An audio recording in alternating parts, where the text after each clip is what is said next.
Good day, everyone. Welcome to our channel. Today we are going to walk you through the process of legally changing your name in New York. Whether you are changing your name due to a marriage, a divorce, or even a personal preference, we've got you covered and we're going to show you all the steps you need to take. So let's dive straight in. Now, it's important to know that the information provided in this video is for information purposes only and should not be considered legal advice.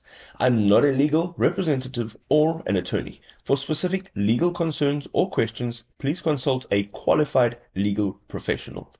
Right? Let's get into this video. The first step is to determine the reason for changing your name. Common reasons may include, as I mentioned before, marriage, divorce, or even a personal choice. The next thing you need to do is complete the necessary forms. In New York, the primary form you need is the petition for a change of name. This is the NC 100.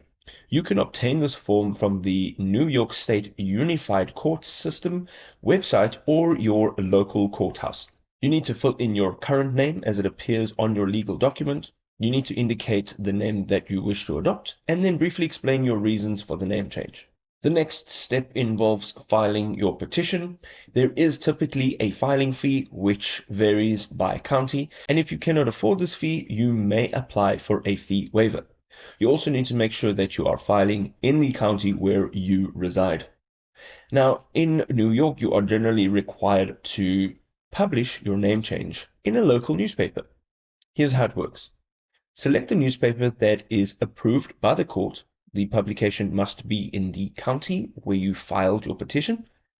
The notice must run for a specified period, usually once a week for 3 consecutive weeks.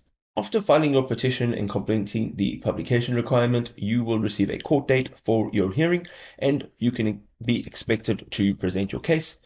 You will then also, in some cases, need some witnesses to support your petition. This is especially common if you're changing your name for a reason related to a gender transition.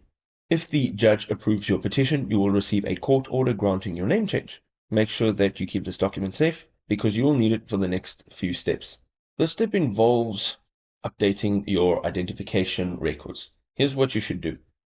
Your Social Security Administration, your Department of Motor Vehicle, your bank and financial institutions, and any other important documents or institutions such as a passport, insurance policies, and even medical records. Now, this should all be updated once your name has been changed successfully.